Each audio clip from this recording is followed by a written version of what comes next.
A high school history teacher with no formal military training systematically destroyed two of the world's most sophisticated military empires. How did a man who never attended a military academy, never held a combat commission until his 30s, and spent his youth studying law and French literature, outmaneuver highly decorated French marshals and legendary American generals? The global military establishment was utterly unprepared for him. To his enemies, he was an impossible enigma, a civilian amateur who tore up the established rules of modern warfare and rewrote them in the jungles of Southeast Asia. To his supporters, he was the architect of a nation's survival, a leader who transformed a band of hungry, barefoot peasants into a highly disciplined, unstoppable regular army. This is the story of Vo Nguyen Giap, the self-taught general who changed the course of global history. He did not learn his tactics from the elite lecture halls of West Point or St. Cyr. Instead, he studied the rise and fall of ancient empires, the brilliant resistance campaigns of his Vietnamese ancestors, and the strategic writings of Napoleon Bonaparte, Karl von Clausewitz, and Sun Tzu.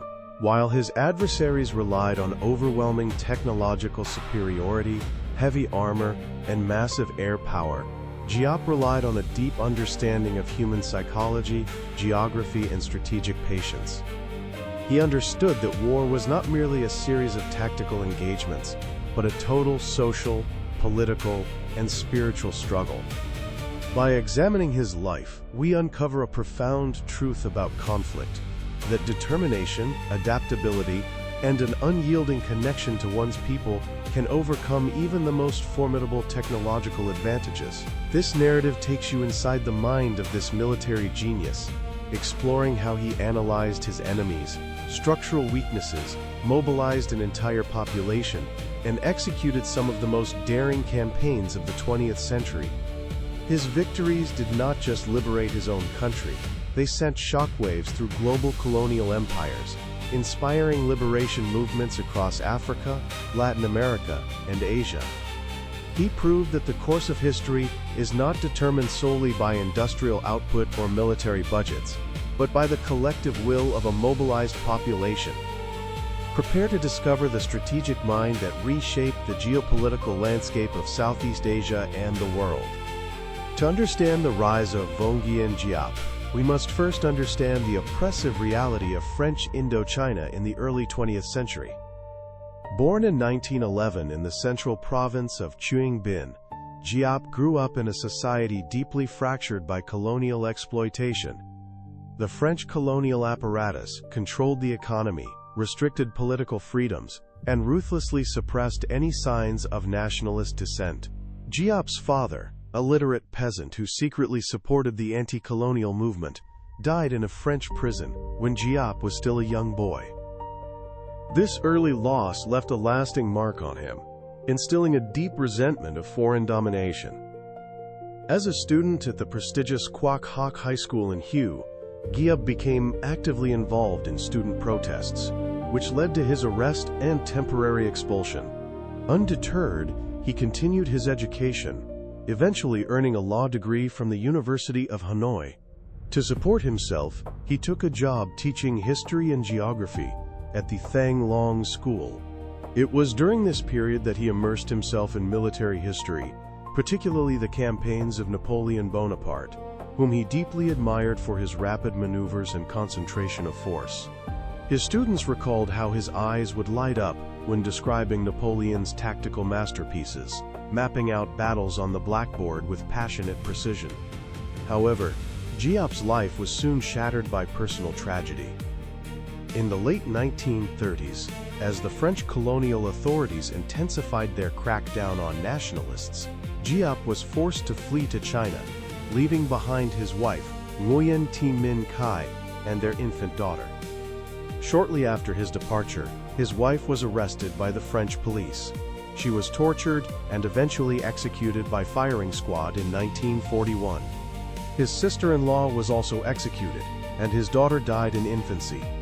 These devastating losses transformed Giap's intellectual opposition to colonialism into an unshakable lifelong commitment to armed resistance. In Kunming, China, Giap met Ho Chi Minh, the charismatic leader of the Vietnamese independence movement. Ho Chi Minh recognized the young history teacher's intellect and determination and tasked him with a monumental responsibility: to return to the mountainous border regions of northern Vietnam and build an armed resistance force from scratch. Giap accepted the challenge, knowing that he had no heavy weapons, no financial resources, and no trained soldiers. He had only his knowledge of history, his profound personal grief, and his belief in the Vietnamese people.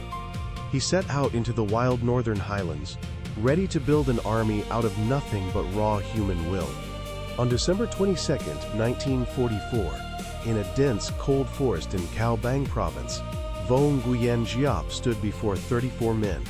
They were dressed in traditional peasant clothing, armed with a mismatched collection of flintlocks, knives, and a few old rifles.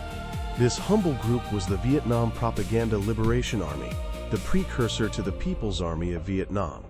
Giap understood that a conventional military confrontation with the well-armed French forces would be suicide.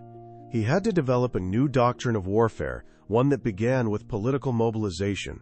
He famously stated that the political struggle must precede the military struggle. His small force focused on winning the trust of the local ethnic minority populations, establishing secure base areas in the rugged mountains of the Viet Bac. They lived among the people, helped them with their harvests, and educated them about the goals of the independence movement.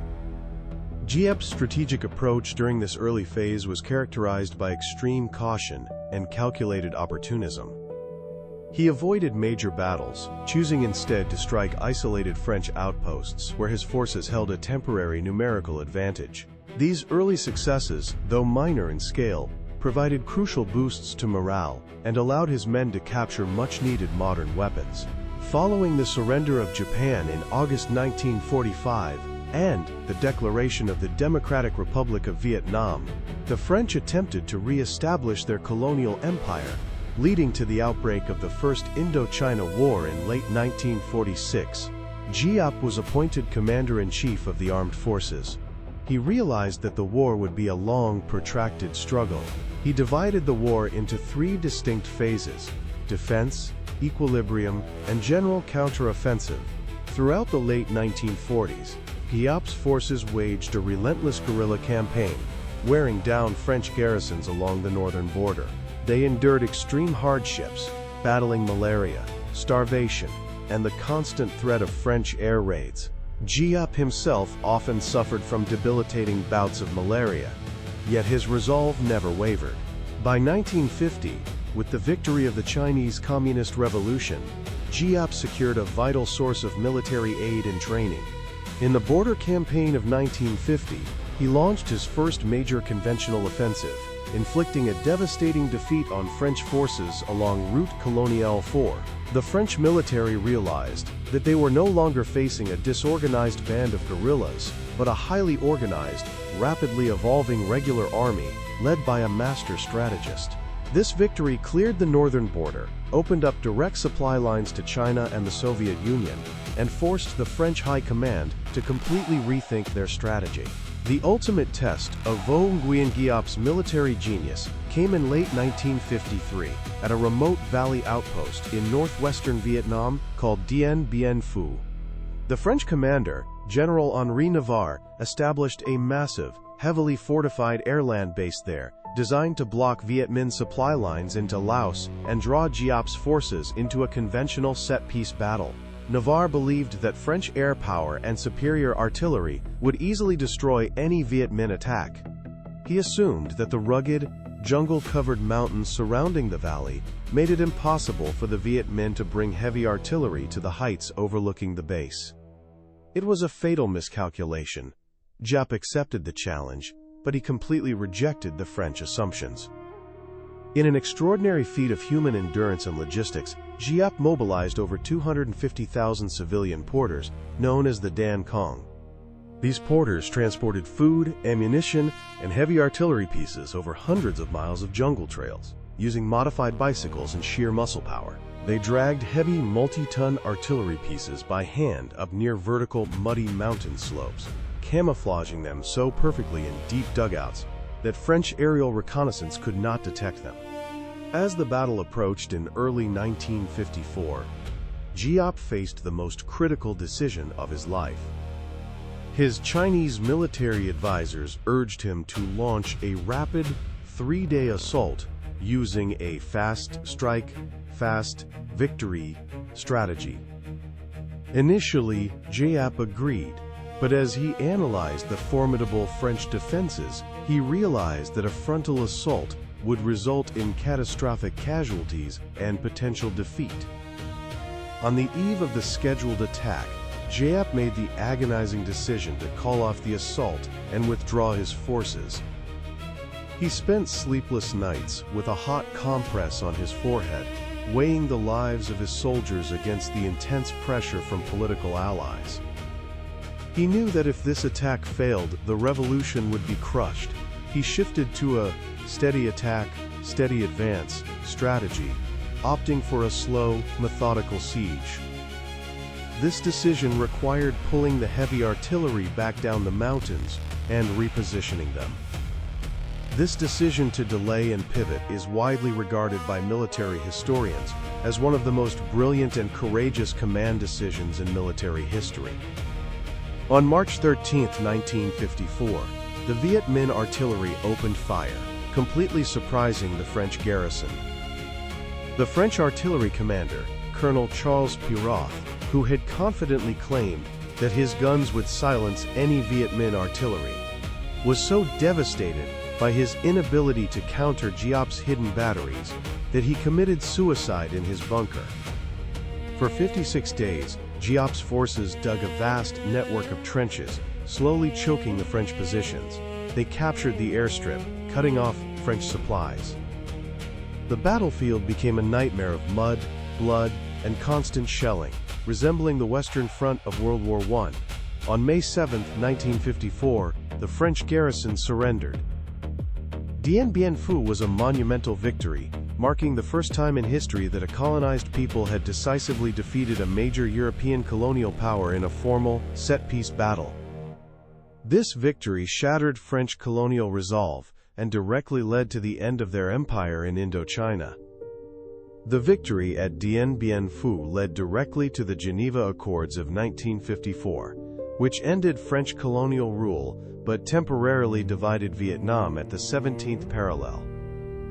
This set the stage for the second major conflict of Giap's career, the Vietnam War, or the American War. As Minister of Defense and Commander-in-Chief of North Vietnam's forces, Giap now faced a far more formidable opponent, the United States military, equipped with unmatched technological superiority, helicopter mobility, and devastating B-52 bombers. Giap recognized that he could not win a conventional war of attrition against such an industrial giant. Instead, he developed a strategy of protracted conflict, designed to wear down the political will of the United States. While American generals like William Westmoreland focused on body counts and search-and-destroy missions, Giap focused on political endurance. A key component of this strategy was the Ho Chi Minh Trail, a complex, constantly shifting network of roads, paths, and mountain passes through Laos and Cambodia.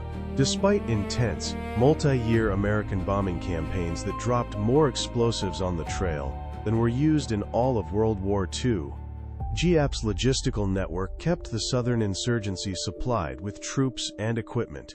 Thousands of young volunteers, mostly women, worked tirelessly to repair the bombed roads overnight, ensuring the flow of supplies never stopped. Giap also understood the critical importance of the psychological dimension of warfare. In 1968, he oversaw the planning of the Tet Offensive, a massive, coordinated surprise attack on cities and towns across South Vietnam. While the offensive resulted in severe military losses for the Communist forces, it achieved a decisive strategic objective. It shattered the American public's belief that the war was being won and forced the United States to begin the slow process of military withdrawal.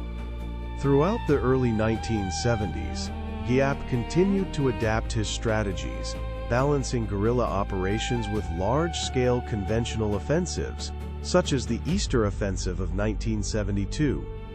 Even during the devastating Christmas bombings of 1972, when Hanoi was targeted by waves of B-52s, the air defense networks organized under Giap's ministry held firm, shooting down dozens of the giant bombers and forcing the United States back to the negotiating table.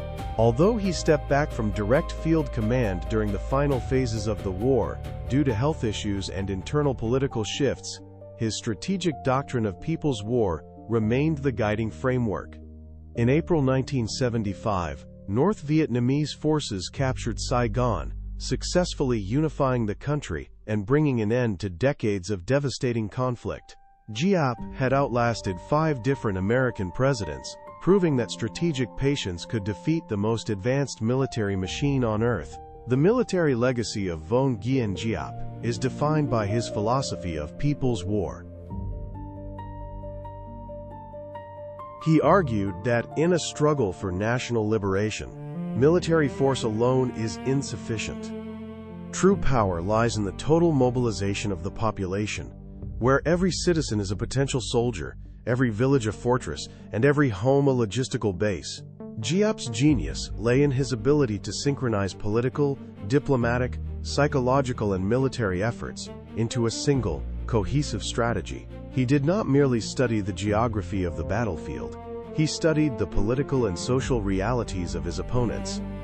He recognized that democratic societies have a limited tolerance for protracted, costly foreign interventions, and he designed his military campaigns to exploit this systemic vulnerability.